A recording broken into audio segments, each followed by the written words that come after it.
welcome. We have Dr. Samantha Majic here with us today. Thank you so much for joining us today. Of course. Thank you for having me. Absolutely. And we have a special co-host today with our intern Afreet. Hi, Afraid. Hi. Amazing. So let's get into it. So, Sam, we love to hear from you. Can you talk to us a little bit about the current landscapes for sex workers in navigating the legal system? What's going on? What are they up against? What do we need to know? So I think they're a combination of old and new things. So when we're talking about sex work, I think it's important to first keep in mind that at least in the US context, and I'm guessing that's mostly what we're going to talk about today, and that's what I study anyway. This is a range of activities that are run from legal to quasi-legal to criminalized. So something like prostitution is criminalized still in some way in all of 50 states, except for certain Nevada counties. Things like dancing and pornography remain legal. Then you have things that sometimes fall into gray areas like BDSM, or even, phone sex, depending on where you are.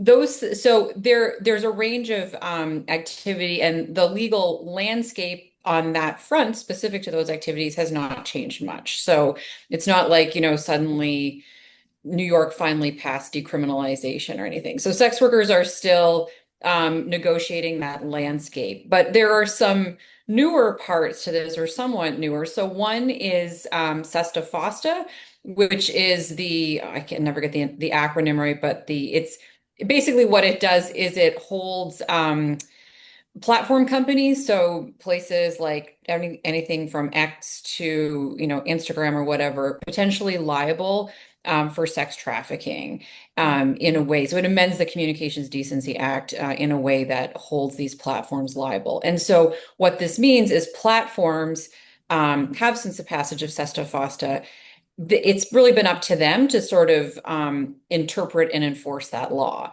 So, what this means is, and what sex workers have long talked about and reported, and what my recent research with Melissa Dittmore has looked at, is it often involves deplatforming them. So suddenly finding that they don't have their Instagram account anymore, or something else called shadow banning, which is you still have your account, but it's harder to find you on it, Mhm. basically.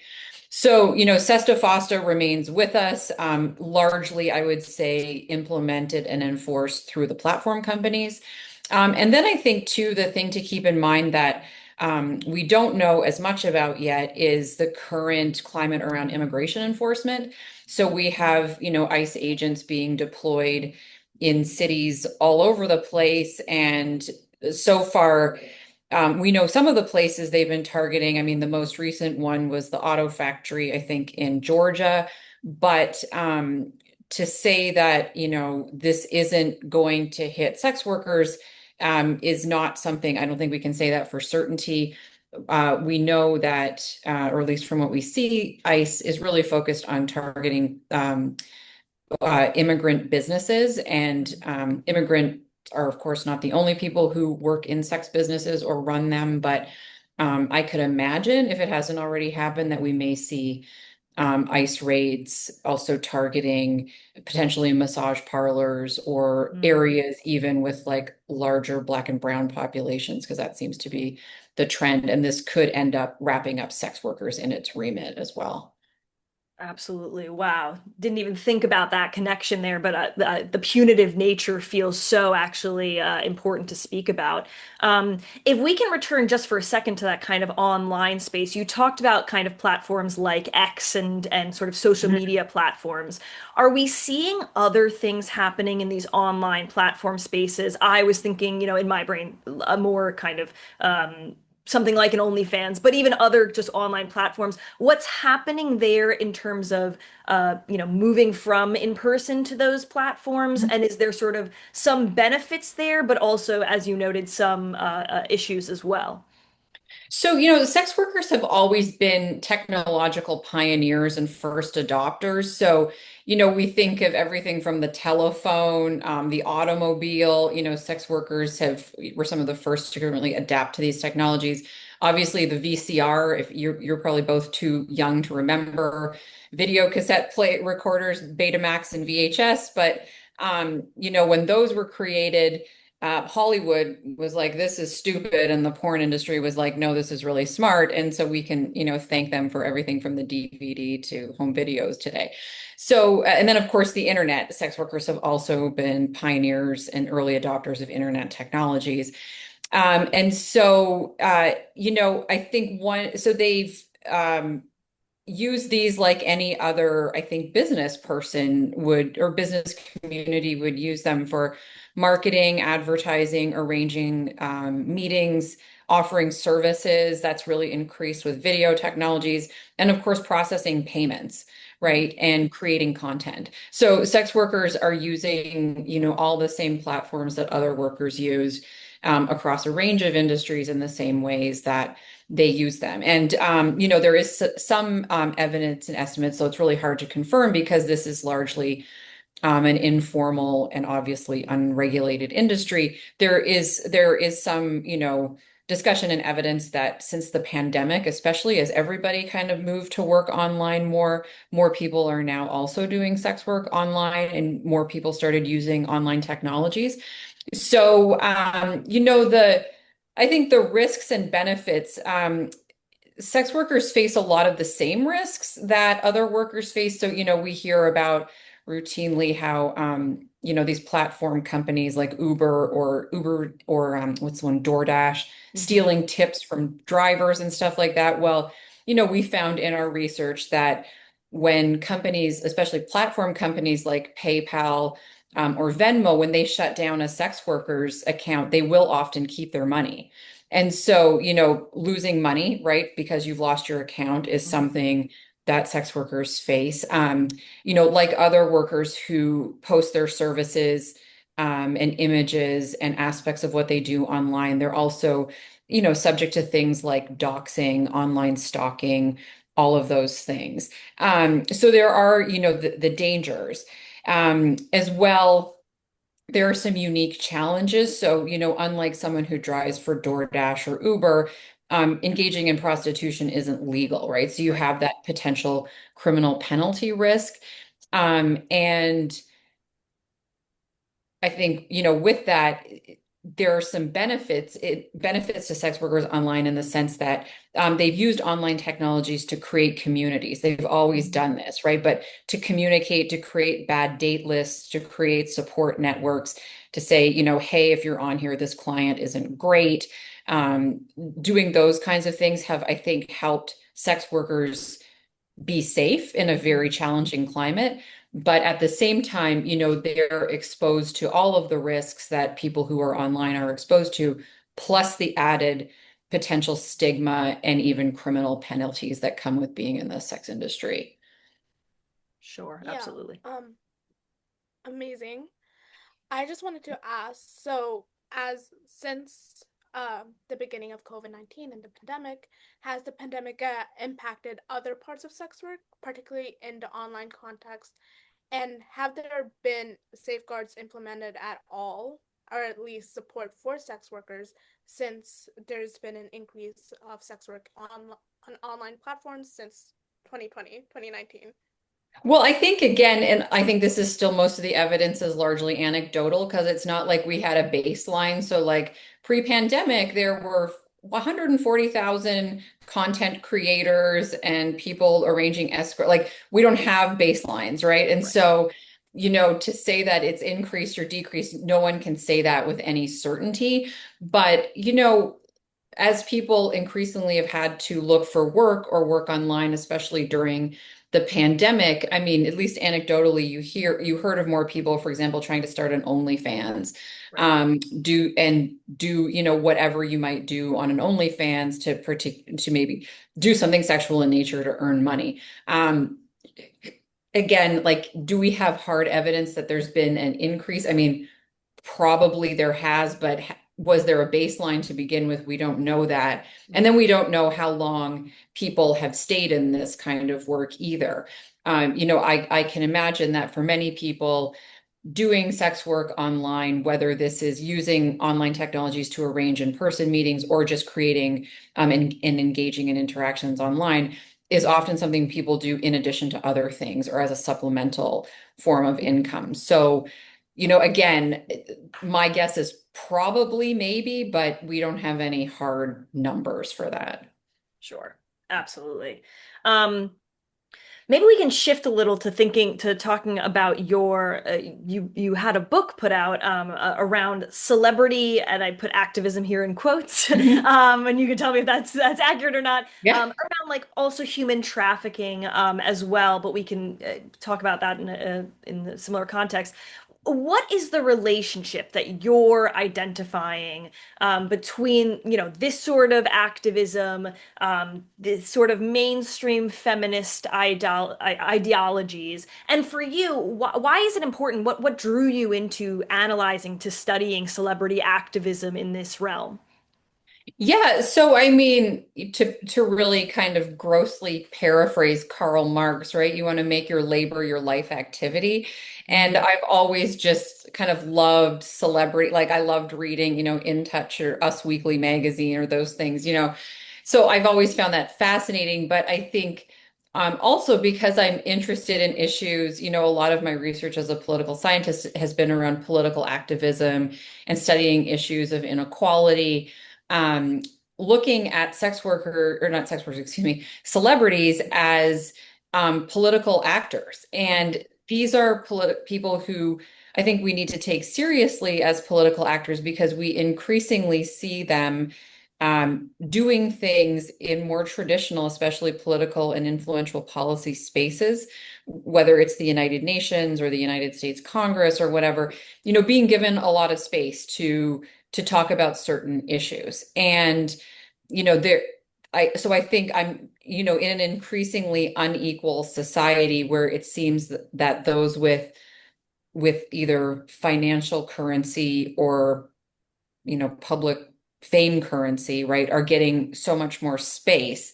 I think we need to take celebrities seriously here. So that's just, so when we're thinking about bigger issues of political participation and inequality and accountability, I think, celebrities are important to think about. And so among the many issues celebrities have engaged with, they've been engaging in feminism and feminist issues for a long time.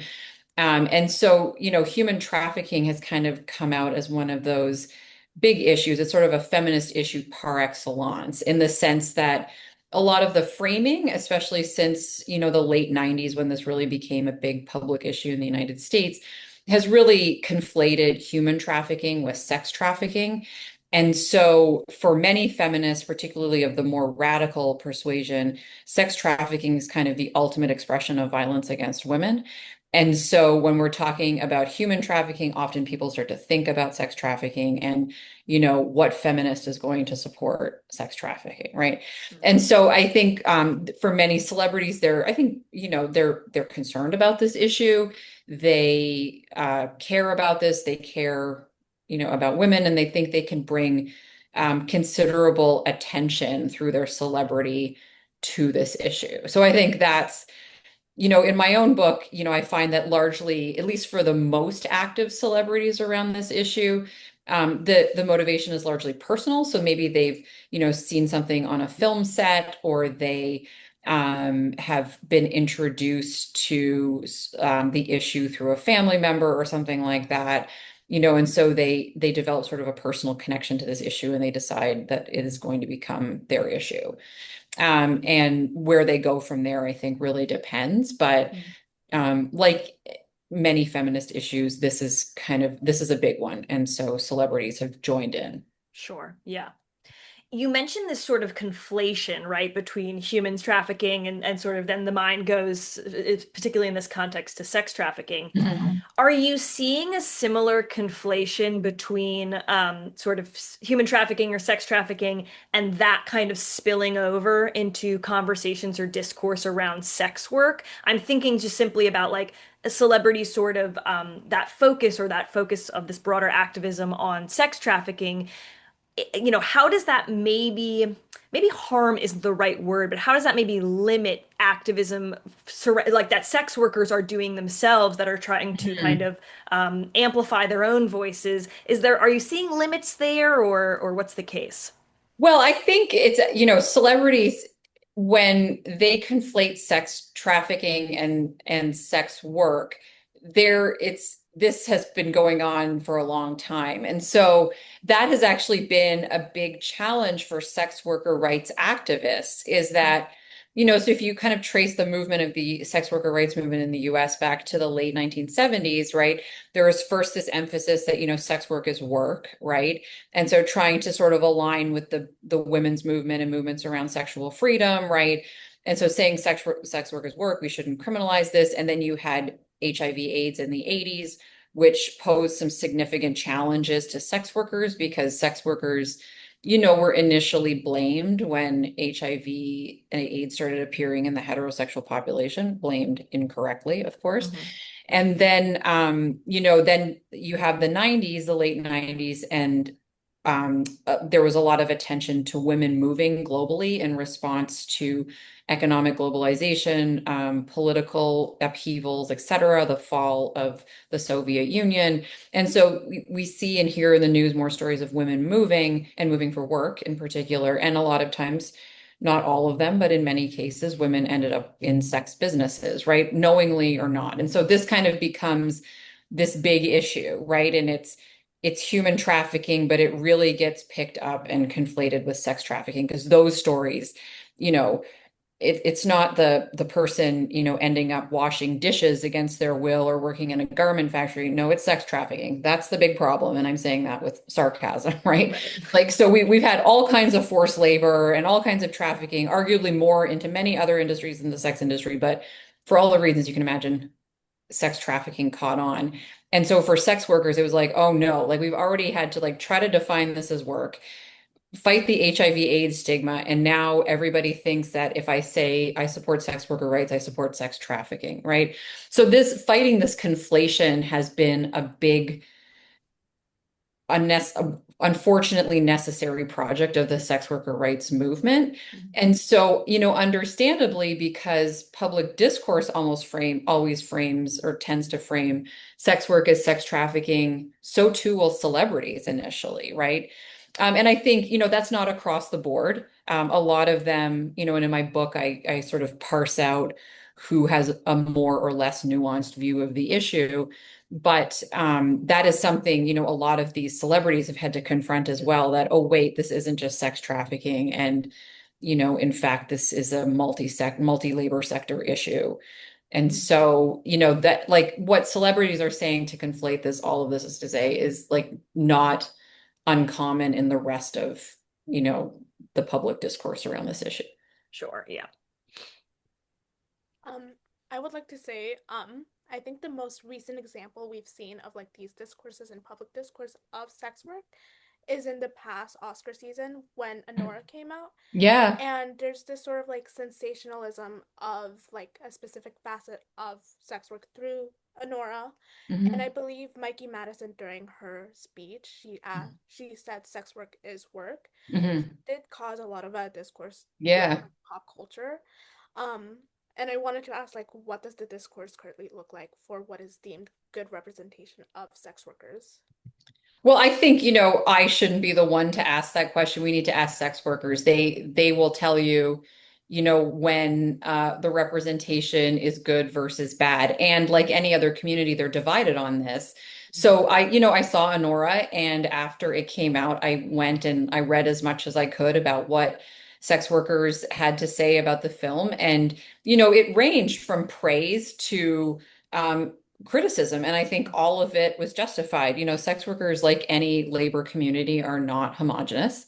And so they differed on that. And, at least from what I read and discerned from sex workers, was that there were many strengths to the film. So one thing that was kind of like that I admired is it picked up on the sort of quotidian tedium of a workplace, right? So just eating your lunch in the change room and bickering with a colleague and being annoyed with your boss. Like I think it did show, right, that this is, not unique to non-sex workplaces, right? Sex workplaces like a strip club have all the same things that we experience in other workplaces.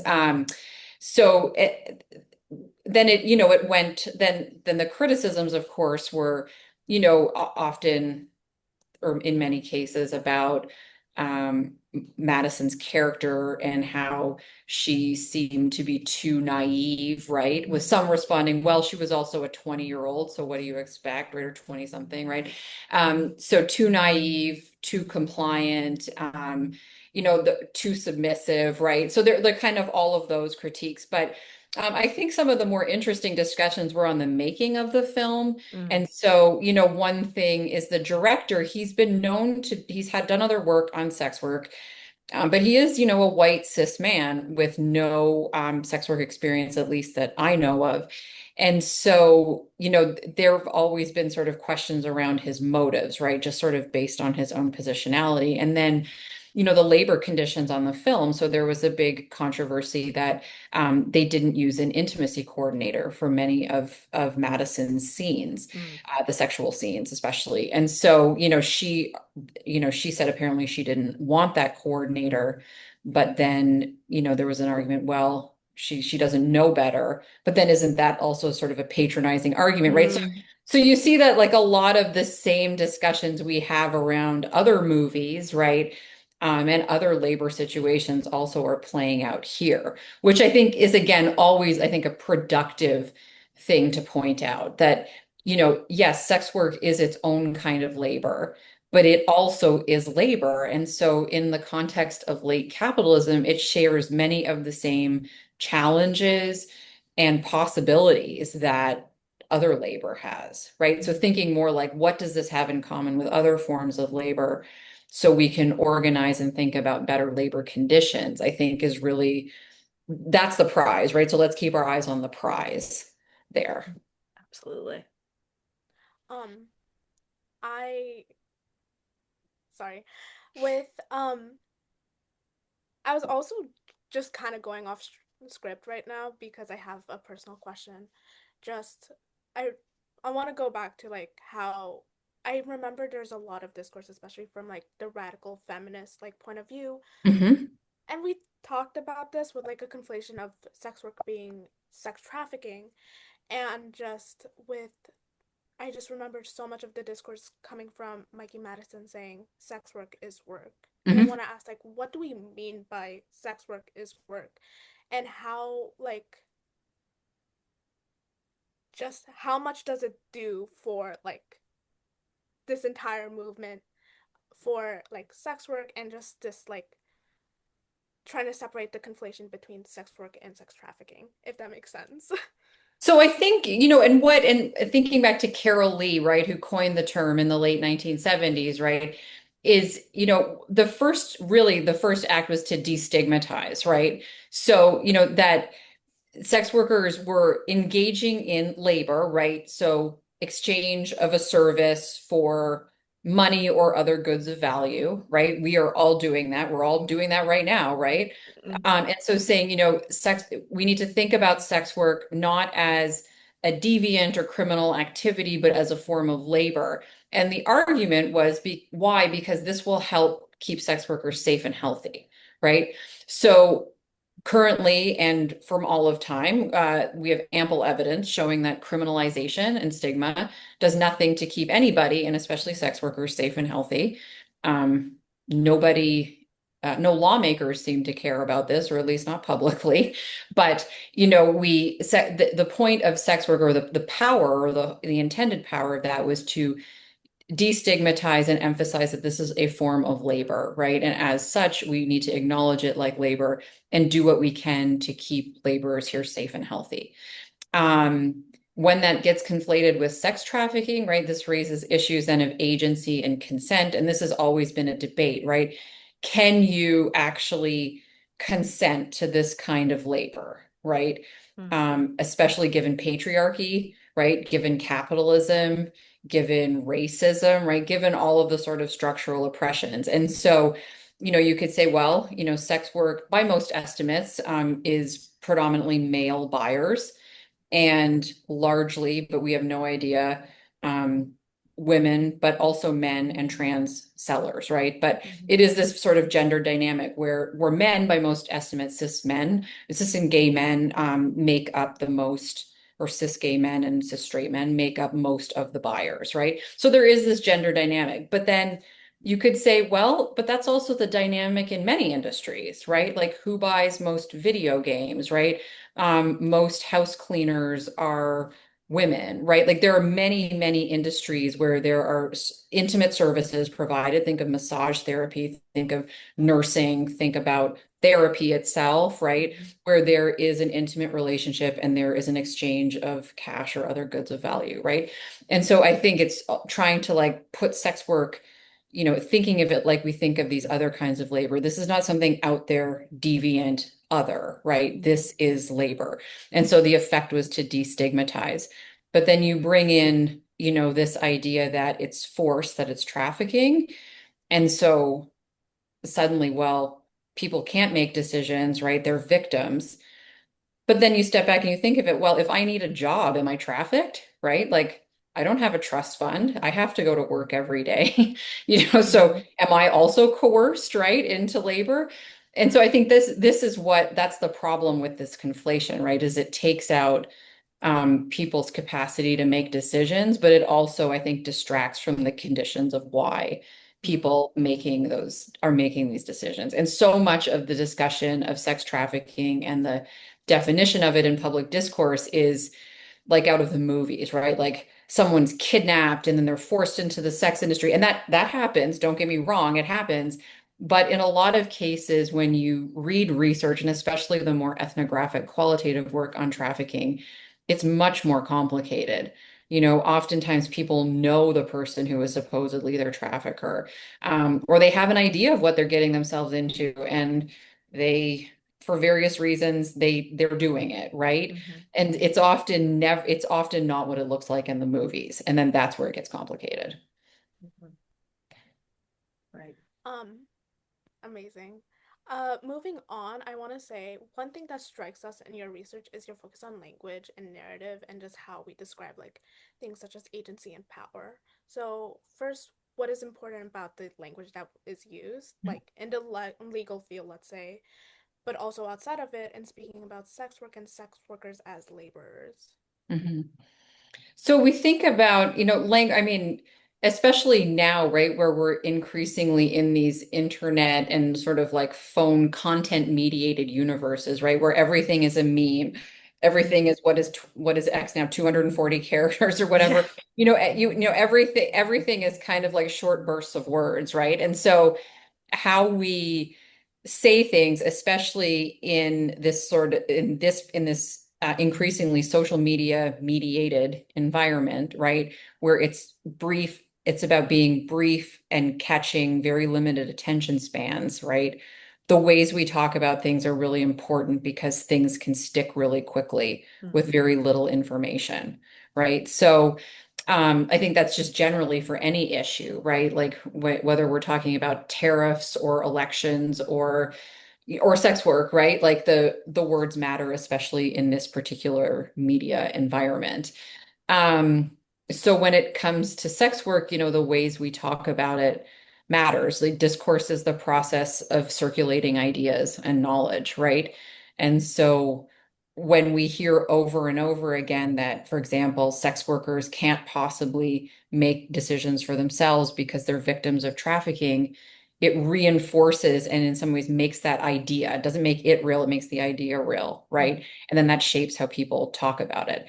And given that it is more difficult to engage with people deeply through, for example, long form journalism or deep investigative reporting, right? Words increasingly matter, I think, because in so many ways there are fewer of them now Yeah. in our media environment. Wow, yeah. One thing I was thinking about, and I don't know if you've kind of thought about this, Sam, but it's the first thing that came to my mind was, in the way in which we're in this social media world, I was also thinking about this kind of censorship that's Mhm. happening. Yeah. Particularly, I was thinking about on TikTok, where you will see because of things, and you mentioned shadow banned, Mhm. earlier on X, but on TikTok when you are, I don't know if shadow banned is the same phrasing used, but folks will use different words, right? Will kind of not say the word sex and instead say something Yeah. else, or they'll say, grape instead of rape, or things like Yeah. this, right? And I don't know again how much you've thought about this, or looked at this, but I'm curious, what are your thoughts on that kind of, again, within this discourse, as you said, that words and language do Mhm. matter. How is that also being contested on these online spaces with increasing censorship, and especially when it comes to sex work, which is arguably this already an incredibly censored kind of context? Yeah, so I think actually the phenomenon I think you're talking about what's called algo speak, right? Algo So speak.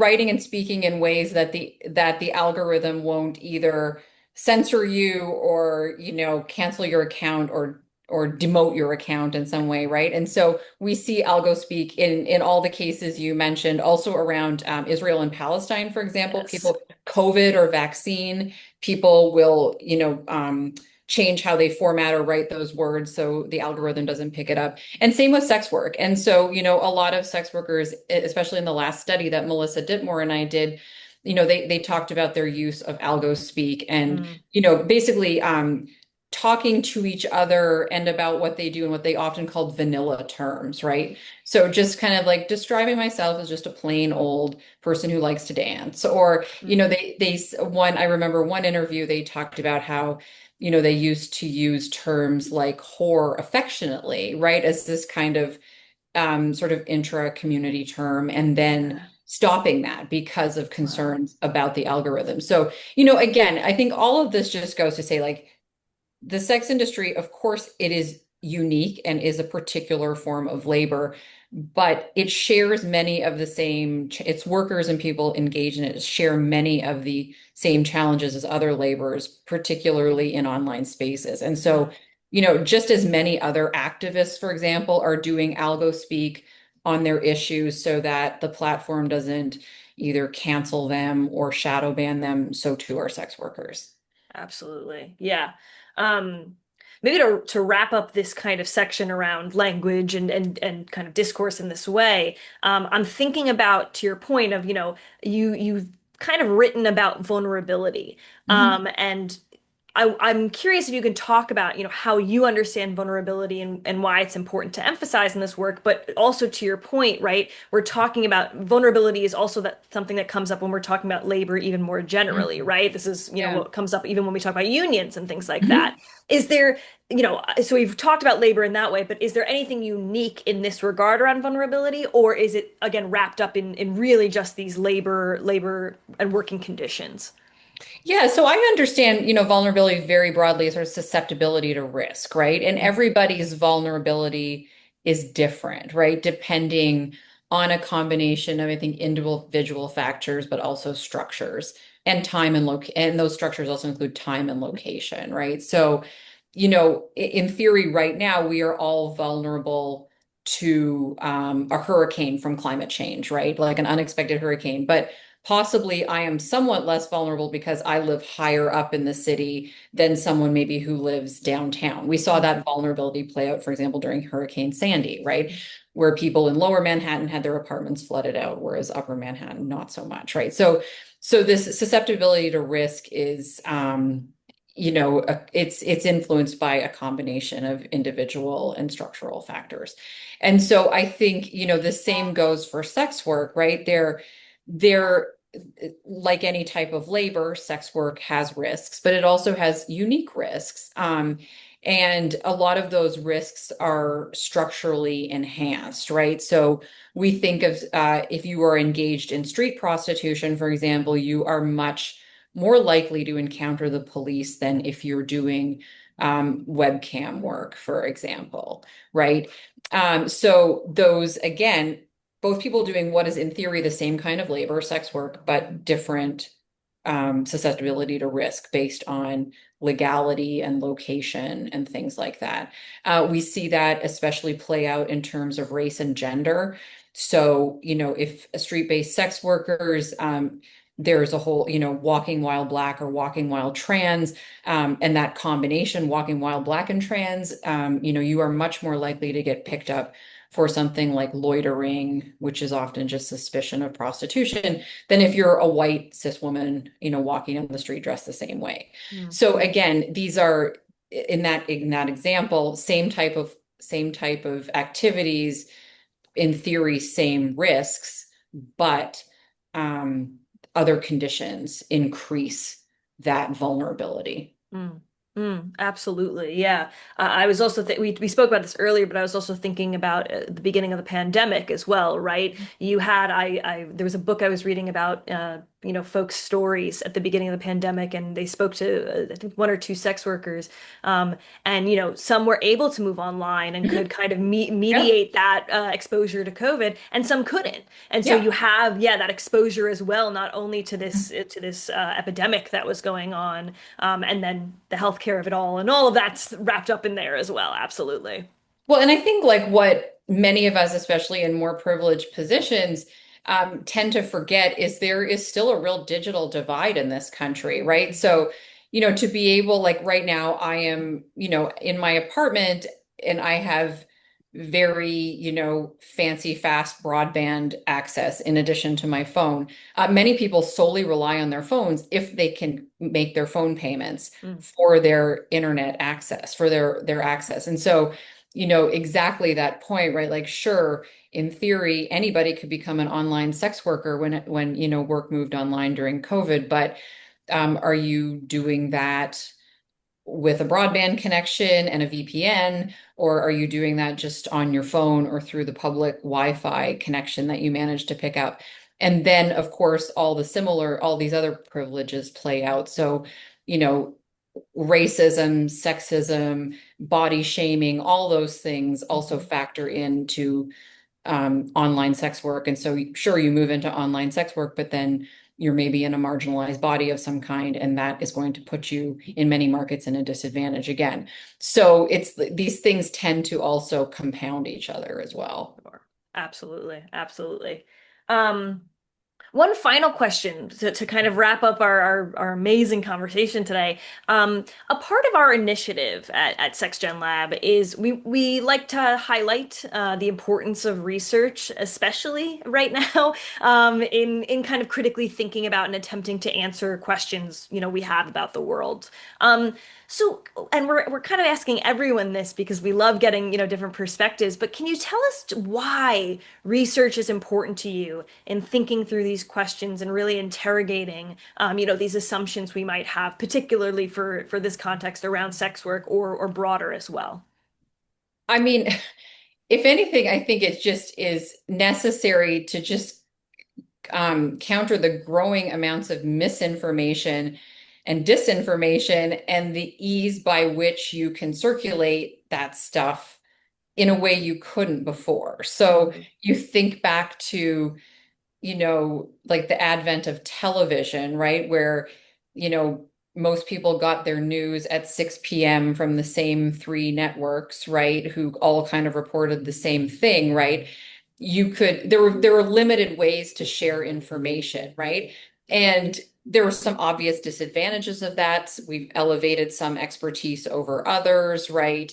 Um, whose voices get heard and centered, right, is limited in all was limited in all kinds of ways. But now anybody can be an expert on the internet. And so, I feel like what you see now in social media is this kind of growing, or at least in my algorithm, people like researchers creating accounts to counter bad information with their research. So I'm thinking of I forget her name, Jessica Kulik, I think, and she'll play a clip from a MAHA, so one of these Make America Healthy influencers. So someone saying something about how vaccines are bad, and Mm, then she will share research about why this perspective is wrong, and then she engages in the comments with people who, have things to say. So I think again, like we have to accept the reality of our media universe, right? And that is, um, this is where people spend their time. They spend their time on their phones, right? And so if we're going to understand how people, in my interest as a political science, not only become politicized, mm, but learn about issues more generally, we need to meet them where they're at. And right now that is on their phones, right? And so if we can bring some research to at least kind of counter or challenge or put out there what bad information being circulated online. I think that is really important.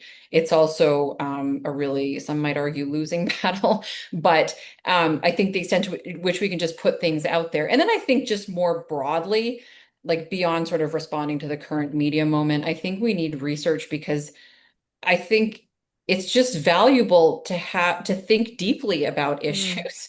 Like, and whether that issue is, how you read the Iliad to studying, I don't know, vaccines or, physics particle, like whatever, right? Like thinking deeply and critically about a topic, I feel like we just shouldn't lose that. And I know there's a long kind of anti-intellectual strain in American history and culture, right? This kind of, universities as kind of these elites and all of that kind of stuff. But I really think like, especially now, I think it's just important to think. yeah. And people can just to think and study deeply. And I know I have the great privilege of that through my job, but just the extent to which we can encourage that, I think is just a sort of broader goal that's important. Absolutely. Fully agreed with all all of the above. I think we all, yes, Thank thinking, you. more thinking, please. That would Yeah, be like let's great. just think, Just think. Yeah, Amazing. Thank you so, so much for joining us today, of Sam. course. Really, really appreciate it. Yeah, absolutely. Well, thank you Amazing. for doing this podcast, and I look forward to seeing it in other episodes out there. So thank you. Absolutely.